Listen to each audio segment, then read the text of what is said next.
जीवन प्रकृति की गोद में बसा एक खूबसूरत मनोरम पहाड़ी रास्ता नहीं है क्या, जहाँ मानव सुख से अपनों के साथ प्रकृति के दिए उपहारों का आनंद उठाते हुए आगे बढ़ता रहता है। फिर अचानक किसी घुमावदार मोड़ पर अतीत को जाती कोई शंकड़ी पगडंडी उसकी खुशियों को हरने के लिए प्रकट हो जाती है। चिंतित कर दुविधा में डाल उसकी हृदय गति बढ़ाती है, उसे बीते हुए कुछ कड़वे अनुभवों को याद करने के लिए मजबूर करती है। श्रेष्ठा भी आज अचानक ऐसी ही एक पगडंडी पर आ खड़ी हुई थी, जहां कोई जबरदस्ती उसे बीते लम्हों के अंधेरे में खींचने का प्रयास कर रहा था, जानबूझकर उसके वर्तमान को उजाड़ने के उद्देश्य से। श्रेष्ठा एक खूबसूरत नवविवाहिता, जिसने स्वयं से विवाह के समय अपने अतीत के दुखदायी पन्ने स्वयं अपने हाथों से जला दिए थे। 6 माह पहले दोनों परिणय सूत्र में बंधे थे और पूरी निष्ठा से एक दूसरे को समझते हुए, एक दूसरे को सम्मान देते हुए गृहस्थी की गाड़ी उस खूबसूरत पहाड़ी रास्ते पर दौड़ा रहे थे। श्रेष्ठा पूरी ईमानदारी से अपने अतीत से बाहर निकल स्वयं व उसके माता पिता को अपनाने लगी थी। जीवन की राह सुखद थी, जिस पर वो दोनों हंसते मुस्कुराते आगे बढ़ रहे थे कि अचानक रविवार की एक शाम आदेश को अपने ससुराल आया देख उसके हृदय को संदेह बिच्छू डसने लगे। श्रेष्ठा के बचपन के मित्र के रूप में अपना परिचय देने के कारण आदेश को घर में प्रवेश व सम्मान तुरंत ही मिल गया। सास ससुर ने उसे बड़े ही आदर से बैठक में बैठाया व श्रेष्ठा को चाय नाश्ता लाने को कहा। श्रेष्ठा तुरंत रसोई की ओर चल पड़ी। उसकी आंखों में एक अजीब सा भय तैरने लगा। यूं तो श्रेष्ठा और आदेश की दोस्ती काफी पुरानी थी, पर अब श्रेष्ठा उससे नफरत करती थी। उसके बस में होता तो वह उसे अपनी ससुराल में प्रवेश ही न करने देती, परंतु वह अपने पति व सास ससुर वालों के सामने कोई तमाशा नहीं करना चाहती थी, इसलिए चुपचाप चाय बनाने भीतर चली गई। चाय बनाते हुए अतीत के स्मृति चिन्ह चलचित्र की भांति मस्तिष्क में पुनः जीवित होने लगे। वर्षों पुरानी जान पहचान थी उनकी, जो न जाने कब आदेश की ओर से एक तरफा प्रेम में बदल गई।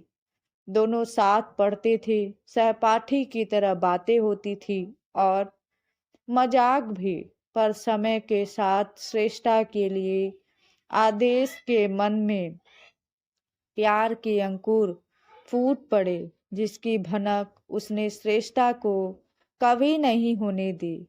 यूं तो लड़कियों को लड़कों मित्रों के व्यवहार व भावनाओं में आए परिवर्तन का आभास तुरंत हो जाता है, परंतु श्रेष्ठा कभी आदेश के मन की थाह न पा सकी, या शायद उसने कभी कोशिश ही नहीं की, क्योंकि वह तो किसी और का ही हाथ थामने के सपने देख उसे अपना जीवन साथी बनाने का वचन दे चुकी थी। हरजीत और वह 4 सालों से एक दूजे संग प्रेम की डोर से बंधे थे। दोनों एक दूसरे के प्रति पूर्णतः समर्पित थे और विवाह करने के निश्चय पर अडिग। अलग अलग धर्मों के होने के कारण उनके परिवार इस विवाह के विरुद्ध थे, पर उन्हें राजी करने के लिए दोनों के प्रयास महीनों से जारी थे।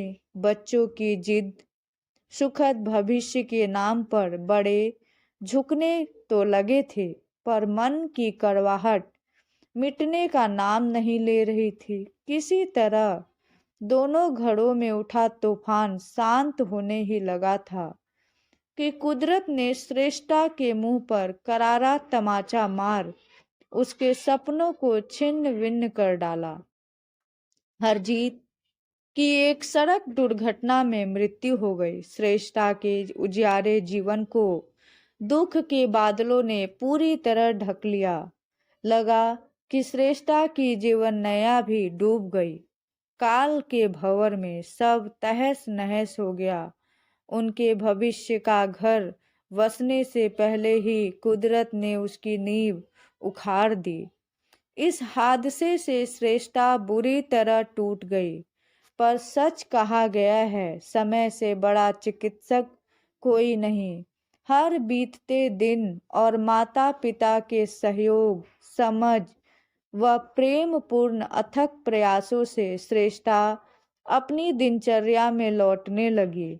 वह यह कहना तो उचित न होगा कि उसके जख्म भर गए थे।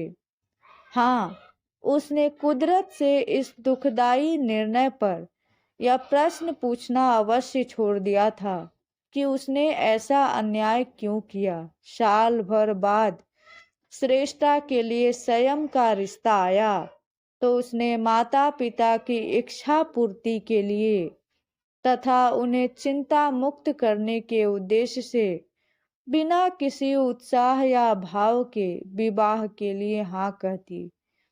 वैसे भी समय की धारा को रोकना जब बस में न हो तो उसके साथ बहने में ही समझदारी होती है। अतः श्रेष्ठा ने भी बहना ही उचित समझा। उस प्रवाह को रोकने और मोड़ने के प्रयास किए बिना विवाह को केवल 5 दिन बचे थे कि अचानक एक विचित्र स्थिति उत्पन्न हो गई। आदेश जो श्रेष्ठा के लिए कोई मायने नहीं रखता था, जिसका श्रेष्ठा के लिए कोई वजूद नहीं था, एक शाम घर आया और उससे विवाह करने की इच्छा व्यक्त की। श्रेष्ठा व उसके पिता ने जब उसे इनकार कर स्थिति समझाने का प्रयास किया तो उसका हिंसक रूप देख दंग रह गया।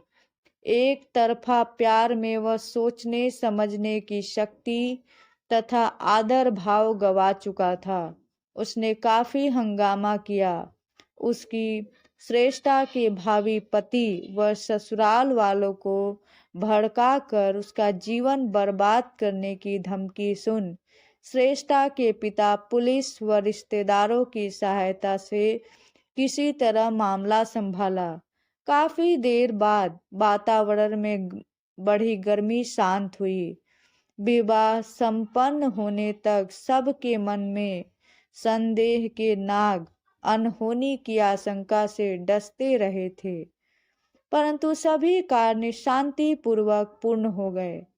बैठक से तेज आवाज आने के कारण श्रेष्ठा की अतीत यात्रा भंग हुई। वह बाहर की तरफ दौड़ी। बैठक का माहौल गर्म था। सास ससुर व स्वयं तीनों के चेहरों पर विस्मय व क्रोध साफ झलक रहा था। श्रेष्ठा चुपचाप दरवाजे पर खड़ी उनकी बातें सुनने लगी। आंटी जी, मेरा यकीन कीजिए, मैंने जो भी कहा उसमें रत्ती भर भी झूठ नहीं है। आदेश तेज व गंभीर आवाज में बोल रहा था। बाकी सब गुस्से से उसे सुन रहे थे। मेरे और श्रेष्ठा के संबंध कई वर्ष पुराने हैं। एक समय था जब हमने साथ साथ जीने मरने के वादे किए थे, पर जैसे ही मुझे इसके गिरे चरित्र का ज्ञान हुआ, मैंने खुद को इससे दूर कर लिया। आदेश बेखौफ श्रेष्ठा के चरित्र पर कीचड़ फेंक रहा था। उसके शब्द श्रेष्ठा के कानों में पिघलता शीशी उड़ेल रहे थे। आदेश ने हरजीत के साथ रहे श्रेष्ठा के पवित्र रिश्ते को भी एक नया ही रूप दे दिया। जब उसने उनके घर से भागने व अनैतिक संबंध रखने की झूठी बात की, साथ ही साथ अन्य पुरुषों से भी संबंध रखने का अपमानजनक लांछन लगाया, वह खुद को सच्चा साबित करने के लिए न जाने क्यों उन्हें क्या क्या बता रहा था। आदेश एक ज्वालामुखी की भांति झूठ का लावा उगल रहा था, जो श्रेष्ठा के वर्तमान को क्षण भर में भस्म करने के लिए पर्याप्त था।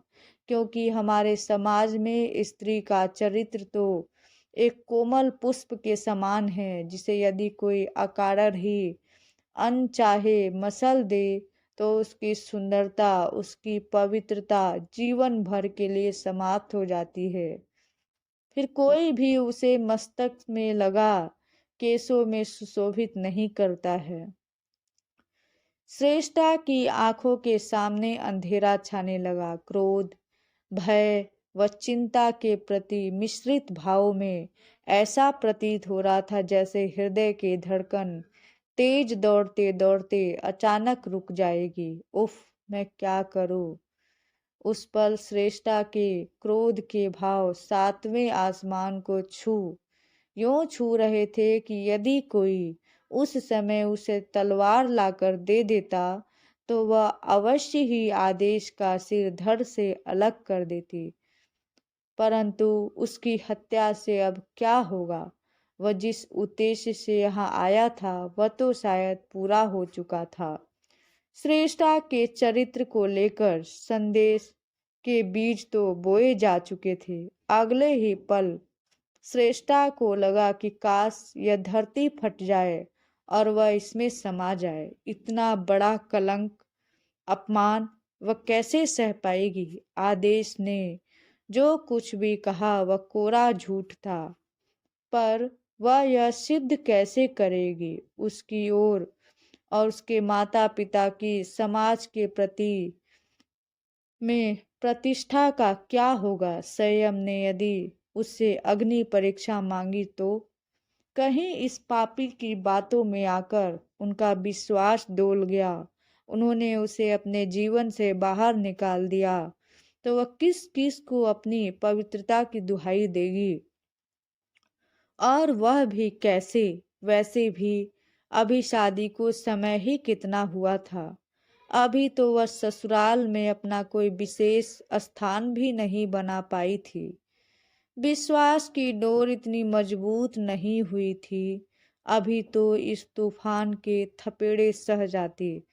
सफेद वस्त्र पर दाग लगाना आसान है, परंतु उसके निशान मिटाना कठिन। कोई स्त्री कैसे यह सिद्ध कर सकती है कि वह पवित्र है। उसके दामन में लगे दाग झूठे हैं। जब श्रेष्ठा ने सबको अपनी ओर देखते हुए पाया तो उसकी रूह कांप गई। उसे लगा कि सबकी क्रोधित आंखें अन्य प्रश्न पूछती हुई उसे जला रही है। अश्नुपूर्ण नयनों से उसने स्वयं की ओर देखा। उसका चेहरा भी क्रोध से दहक रहा था। उसे आशंका हुई कि शायद आज की शाम उसकी इस घर में आखिरी शाम होगी। अब आदेश के साथ उसे भी धक्के देकर घर से बाहर कर दिया जाएगा। वह चीख चीख कर कहना चाहती थी कि ये सब झूठ है, वह पवित्र है, उसके चरित्र में कोई खोट नहीं, कि तभी उसके ससुर जी ने अपनी जगह से उठ खड़े हुए। स्थिति अधिक गंभीर थी, सब कुछ समझ और कल्पना से परे। श्रेष्ठा घबरा गई कि अब क्या होगा। क्या आज एक बार फिर उसके सुखों का अंत हो जाएगा। परंतु उसके बाद जो हुआ वह तो वास्तव में ही कल्पना से परे था। श्रेष्ठा ने ऐसा दृश्य न कभी देखा था ना ही सुना। श्रेष्ठा के ससुर जी गुस्से से तिलमिलाते हुए खड़े हुए और बेकाबू हो उन्होंने आदेश को कसकर गले से पकड़ लिया और बोले, खबरदार, जो तुमने मेरी बेटी के चरित्र पर लांछन लगाने की कोशिश की भी तो तुम जैसे मानसिक रोगी से हमें अपनी बेटी का चरित्र प्रमाण पत्र नहीं चाहिए। निकल जाओ यहाँ से। अगर दोबारा हमारे घर या मोहल्ले की तरफ मुंह भी किया तो आगे की जिंदगी हवालात में काटेंगे। फिर स्वयं और ससुर ने आदेश को धक्के देकर घर से बाहर निकाल दिया। ससुर जी ने श्रेष्ठा के सिर पर हाथ रखकर कहा, घबराओ नहीं बेटी, तुम सुरक्षित हो, हमें तुम पर विश्वास है। अगर यह पागल आदमी तुम्हें मिलने या फोन करने का परेशान करने की कोशिश करे तो बिना निसंकोच तुरंत हमें बता देना। सासू माँ प्यार से श्रेष्ठा को गले लगाकर चुप करवाने लगी। सब गुस्से में थे पर किसी ने एक बार भी श्रेष्ठा से सफाई नहीं मांगी। घबराई और अचंभित श्रेष्ठा ने स्वयं की ओर देखा तो उसकी आंखें जैसे कह रही थी कि मुझे तुम पर पूरा भरोसा है। मेरा विश्वास और प्रेम इतना कमजोर नहीं जो ऐसी स्थिति में झटके से टूट जाए। तुम्हें केवल एक नाम के लिए ही अर्धांगिनी थोड़े माना है जिसे किसी अनजान के कहने से वनवास दे दूं। तुम्हें कोई अग्नि परीक्षा देने की आवश्यकता नहीं है। मैं हमेशा तुम्हारे साथ हूँ और रहूंगा। औरत को अग्नि परीक्षा देने की जरूरत नहीं। यह संबंध प्यार का है, इतिहास का नहीं। श्रेष्ठा घंटों रोती रही और आज इन आंसुओं में अतीत की बची खुची खुरचन भी बह गई।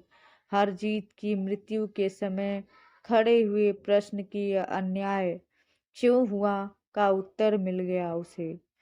पति सदा सदा के लिए अपना होता है, उस पर भरोसा करा जा सकता है।